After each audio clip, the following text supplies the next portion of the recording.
It is portion of our series about Quran, which we do like seminary style. We are doing it every Tuesday and Saturday. So today is about explanation of surahs and their names, their importance, their orders, topics related to the Quran. First of all, we keep hearing about surah, ayah. What does surah mean? Quickly. Surah in Arabic, it is like from sur. مش صور بلدة صور وصيدا يعني سور بالسين. So in Arabic we have surah بالصاد and we have surah بالسين. منهم نقول سور المدينة, like a fence, like a wall surrounding your city or your property to guard it and keep it organized. So they say one of the meaning of surah is based on that. Some of the explanation, they say it's about elevation because the surah is high. Okay? Another thing means enclosure, more to tell you this is the content, like nowadays we call it a chapter. So the Quran was pioneer in creating definitions for existing terminologies, like tayammum, for instance. Tayammum in Arabic, what does tayammum mean? Tayammum is to seek something. فَتَيَمَّمُوا صَعِيدًا طَيِّبًا, يعني go seek, the ground, طيبة, to make tayammum. We call it now tayammum. Okay, so the Quran, so many cases, uses one of ordinary words and give it different definition, different, way of using. So one of those is surah. Okay, we call it surah. It consists of what? Of ayat. What's an ayah in Arabic? An ayah means a verse in English. An ayah in Arabic is more than a verse. We say the sun is an ayah, earth is an ayah, a miracle is an ayah. That means it's a very remarkable sign. Okay, something that, gets your attention. So in English, we say a verse. In Arabic, ayah is more than a verse. Because every ayah by itself has its deep, profound meaning, knowledge, and the treasure of knowledge, just not any knowledge. Now, regarding the surah, who put the names of these surahs? Who put the names of the surah? We have here, as I say, we have a big debate. Who names the surah? Surah Al-Baqarah, Surah Al-Tawbah, Surah Al-Nas, Surah Al-Falaq. Is that something we call in Arabic tawqifi, ta'abbudi? That means you have to take it as is. Or it was mainly named by, let's say, Sahaba, Tabi'een, regular people. The strongest opinion among our school of thought, the names of surahs, yani each chapter, the name of each chapter was not assigned by the Prophet or the Imam. You have to name it this way. Most of them, they used to say, for instance, read Surah Inna Anzalnahu fi Laylat al-Qadr. Read Surah Idha Ja'a Nasrullahi wal-Fath. They usually take the beginning of the surah. And this is one of the importance we have in the Quran. Inshallah, we'll discuss it later on. Those letters in the Quran in the beginning of certain surahs. For instance, Alif, Lam, Mim, Ha, Mim, Yasin, Taha. One of the wisdoms behind having this will make us point to the proper chapter. This is the chapter start with Taha. This chapter start with Yasin. Okay? Another thing about the surahs, even in some versions or additions, like Surah Al-Tawheed, used to call it al-ikhlas, some people they call it al-tawheed. Surah al-tawbah, some tabi'een used to call it al-tawbah, al-fadiha, and just name it. So we cannot say the name of the surah is something divine. No, it is not divine. Some school of thoughts, they say no, it is divine. That's their concern and their school of thought. Another thing about the surah, the orders of the surah, we have the surahs are under several categories. According to a famous hadith from the Prophet, mainly narrated by other school of thought, they say in Arabic, I'm going to put it here, that Al-Quran in the time of the Prophet used to be organized. Yani the Quran was organized. How? They say, what's the first surah now in the Quran? What's the first surah? Al-Fatiha. The Sahaba call it Al-Fatiha. That means it was ordered. It was in order. Now later on, what do we call about, what the Khalifa Uthman did and others? Inshallah, this is another discussion. We'll talk about it. Who put the Quran together? Is it as some people claim? We say the Quran was put in order in the time of the Prophet, most likely. Okay? But what happened later on, because they had different copies, they said this is our master copy. Because Arabic people, they have different accents. Even nowadays you hear different qira'at, al-qira'at al-saba' or al-ashr, the famous one. Like the famous qira'ah for us, and most of the qira'at goes back to Ali bin Abi Talib alayhi salam, most of them. So for instance, we say, Bismillahir Rahmanir Rahim, wad-duha. Some qira'at say, wad-duha, wal-layli idha saja, ma wadda'aka rabbuka wa ma qala. Nahna, we read it, the famous qira'ah, wad-duha, wal-layli idha saja. Or some people, they say, Alhamdulillahi Rabbil Alameen, Ar-Rahmanir Rahim, Maliki Yawmiddin. This is our famous qira'ah. Some qira'at will say, Maliki Yawmiddin. So, this topic, inshallah, we'll talk about it later on. But my concern is the orders of the surahs. The first surah was delivered to the Prophet according to the famous opinion among Muslimin. What was that surah? We had it written here on the board, on the wall. Huh? Iqra. We call it Surah Iqra. Some people, they call it Surah Al-Alaq. Okay? Iqra bismi rabbika alladhi khalaq. Yet, the first surah in the Quran, what do we have it? Al-Fatiha. Who said Al-Fatiha has to be the opening? The Prophet. The Prophet. Now, did the Prophet put everything in order as we see it now? We have different opinions, honestly. We have in history a book called Mus'haf Ali. Mish Quran Ali. No, it's not a Quran Ali. Mus'haf Ali. Mus'haf in Arabic means what? A book. So they say Al-Imam Ali alayhi salam put the Quran together based on the chronology that was delivered. So what was the first surah delivered to the Prophet? Al-Alaq. He put Al-Alaq. What is the next one? He put it third. Okay? And what's the advantage of this? Not to be different. The advantage of it, because when you know which one is before, as we are going to see later on, you can understand series of events, rulings, what was before what got changed or modified or amendment, okay, was there. But generally speaking, the Muslimin nowadays, as famous opinions, we have the Quran according to this hadith from other school of thought. They say, أعطيت مكان التوراة السبع الطول. سبع الطول يعني long chapters. What is it? We start from Surah Al-Baqarah, we have Surah Al-Ma'idah, Surah Al-Nisa, Al-Imran. هول بنسميهم السبع الطول. 7 long ones. Then he said, وأعطيت مكان الزبور المئين. يعني it start with, it exceed 100 ayat.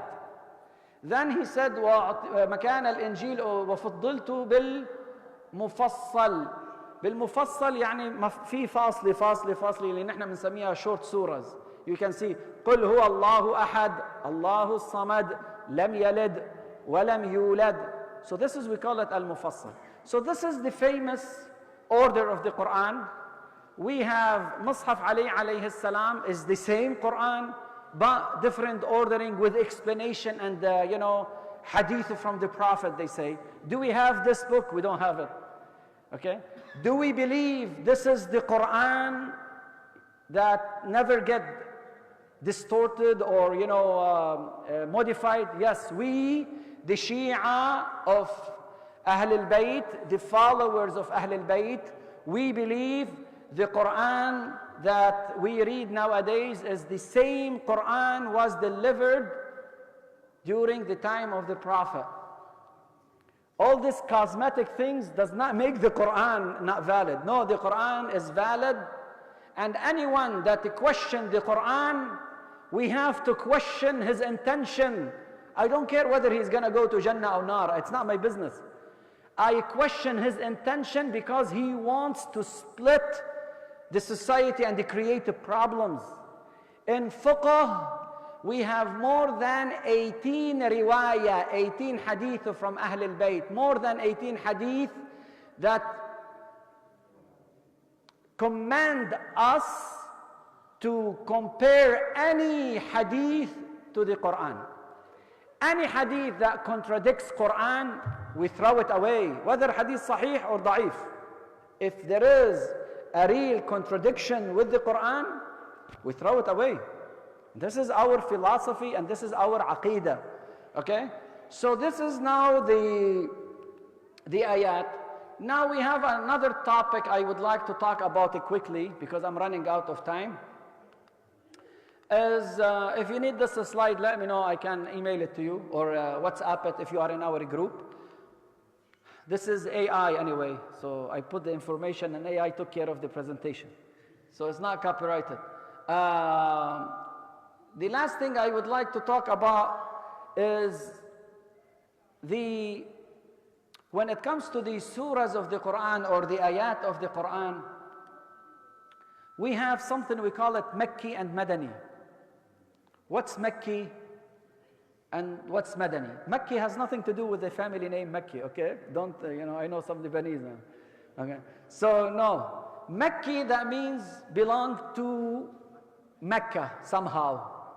And Madani belongs to the city, we call it what? Al-Madina al-Munawwara. Okay? But what's Makki and Madani, and why do we care about that? Why do we care whether a surah is Makki? If you open now your application, but do not go to TikTok, just check this. Okay, you can see in the Quran, surah, for instance, قُلْ هُوَ اللَّهُ أَحَدٌ, Makkiyah, for instance. What's Makkiyah? What's Madaniyah? Why we care about it? What does it mean?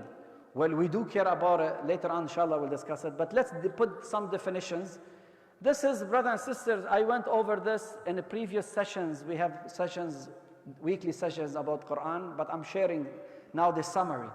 Makki, we have different opinion about the definition of Makki and Madani.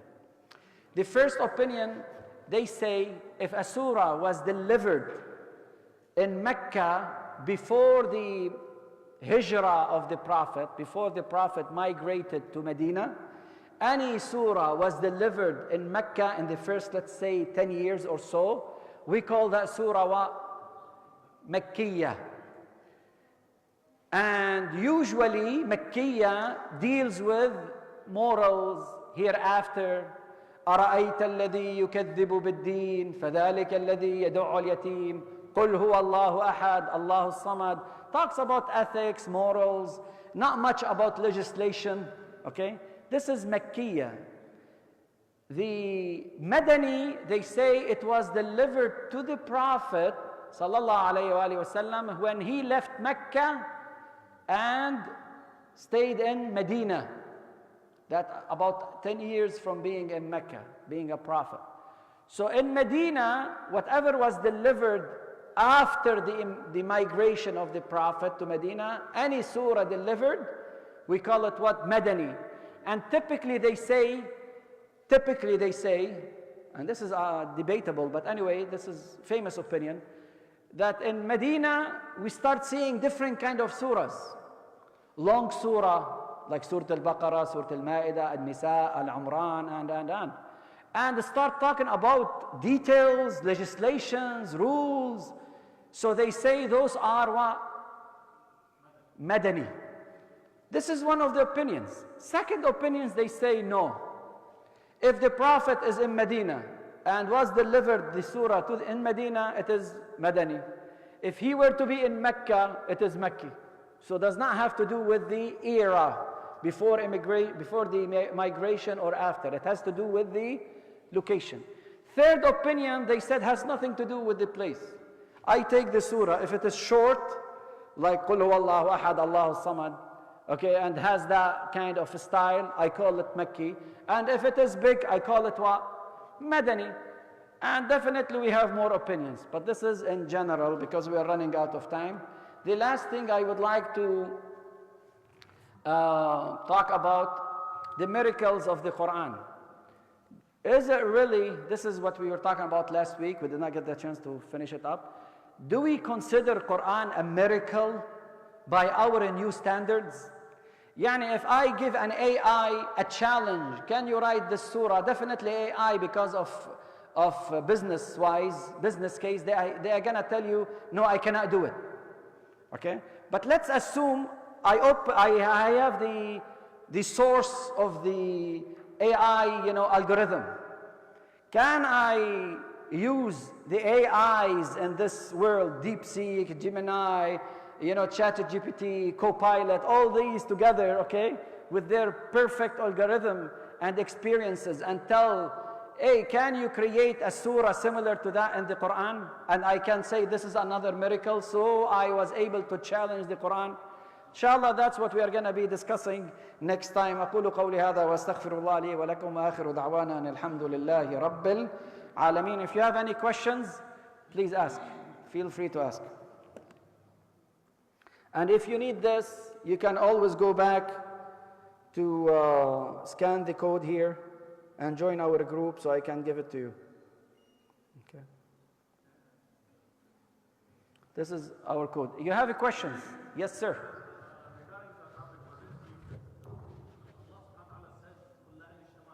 Yeah, so does that include the AI or Jinn and Ins only? This is the interesting part of the question. Okay? And also, why do we consider Quran as a miracle? So let's say I'm not Arabic guy. Why should I consider the Quran as a miracle? Those topics, we talked about them last week. Anyway, any other questions before we conclude? Yes, sir. No, does not have to. Unless, would you give us a couple more minutes before the dua? Is that fine? Yes. I mean, yes.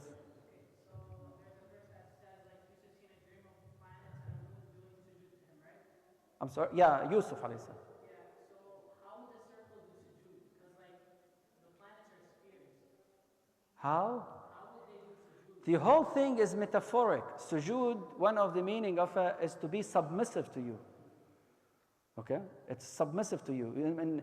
And it's like you are telling me, I'll give you an example. You are telling me, this is here a rectangle. Okay? You get used to 2D, 2 dimensions. Is it possible you can understand what does a cube mean in 3D? So you get used to 2 dimensions. You're not going to understand what's the 3 dimensions unless you see it. So that's a dream, has different dimensions. So you are objecting because you are analyzing it based on your 3D. But dream-wise is totally different. You can watch Inception, to understand what I'm talking about. Other questions? Yeah.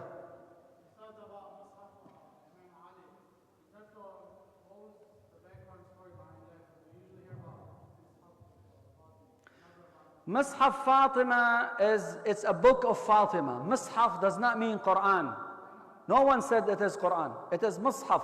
Mus'haf, they say, one of the explanations they talk about, it has the hadith from the hadith.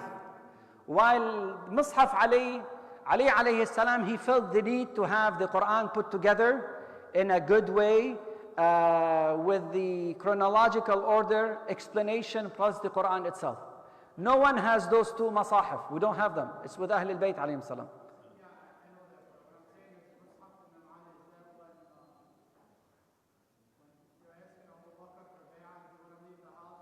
They say he put it together after the bay'ah, but it was written before that. You cannot write Quran, you write it within 3 days. Yeah, but it is said that he put it together. Okay, that's one of the narrations. Other questions before we start the dua? Questions? Okay, Sallallahu ala Muhammad wa ali Muhammad.